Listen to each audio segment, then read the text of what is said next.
Hi, my name is Rachel Gray, and today I'm going to talk to you about fashion and how it relates to business communication.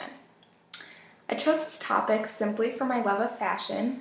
I attend the Fashion Institute of Technology in New York City, so I have a heavy interest for this topic, especially the sociology behind it all, which I will discuss further in a bit, so let's get started. The first point that I'd like to talk to you about is how fashion is considered a nonverbal mode of communication. Earlier in the semester, I believe it was our first lecture, we discussed the difference between nonverbal and verbal modes of communicating.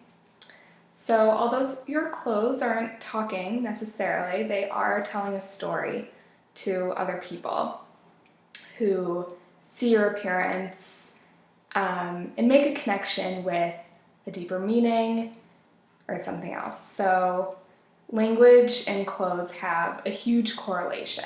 They're extremely similar. So how do we see this deeper meaning? Well, this is called a semiotic analysis. So there are two steps in a semiotic analysis. There's step one, the signifier, and step two, the signified. So the signifier would be an article of clothing, such as this man's tie. So when you do see a tie on someone, what does that mean to you? What assumptions can you make from this? Well, your signified would be that he's maybe a businessman, he's professional, he's smart. This would be your first semiotic analysis. Now, the other example I have here is this girl who has pink hair, some tattoos, and red lipstick. So these are all things that are signifiers. So what does this mean? Well, we could say she is spontaneous maybe, has a bold personality, is outgoing. So this is an example of a semiotic analysis. So how does business play into this? Where does the business world come in? Well, we have recently been talking about the appearance of our resumes and cover letters and the job application process. So the next step in this process would be a face-to-face interview. So here we have our first impressions.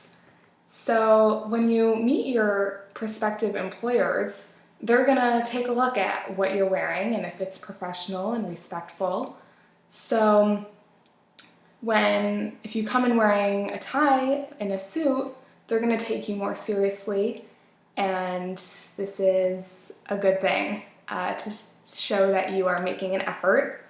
If you wear a nice dress or skirt and blouse, something like that. And then when you get the job, when you're in that work environment, you may be asked to meet with someone who has a different culture, has different traditions than you do. So now we have intercultural business communication tied into your appearance. So let's take a look at men's fashion first and how it relates to intercultural business communication. So I have a couple countries around here that say whether this look is appropriate or if it's not. Let's start with Italy at the bottom.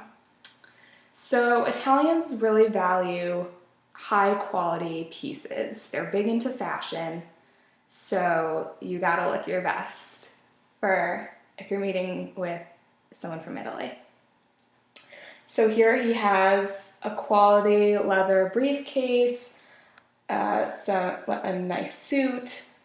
This says shirts may be colored, so I don't know if you can see here, but his shirt is blue and he has like a maroon tie, so that's great. And then in China, we have that a conservative suit is the norm. So he looks very conservative and businesslike, so he's good there.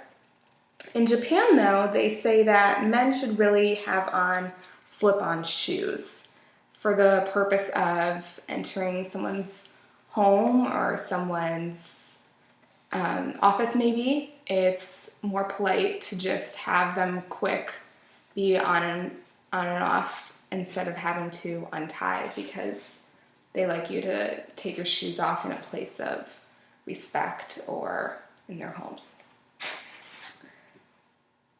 So we're good here pretty much. He would just need to change his shoes if he was meeting with someone from Japan.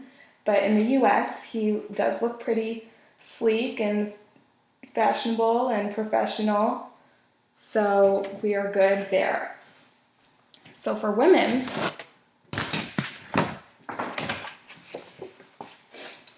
so we have this girl wearing a pantsuit.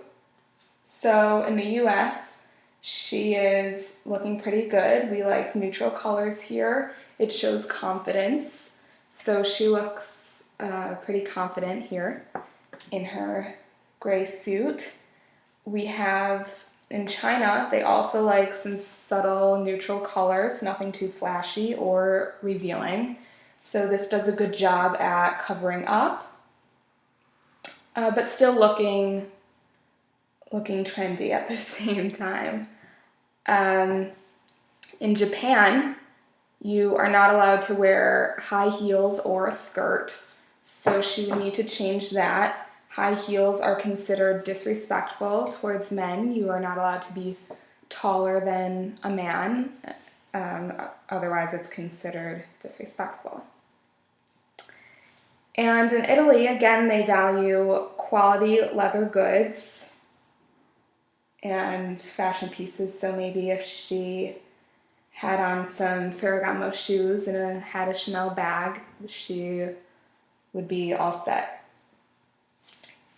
So that is how one should dress if they're meeting with someone who has different traditions in appearance. Again, do your research like we did in a past assignment whenever you are meeting up with someone from a different culture. So now I would just like to wrap up a bit. So fashion and dress is a huge part of the business world of business communication. So I'm glad I got the chance to discuss it with you. Thank you so much for listening to my presentation, and have a great day.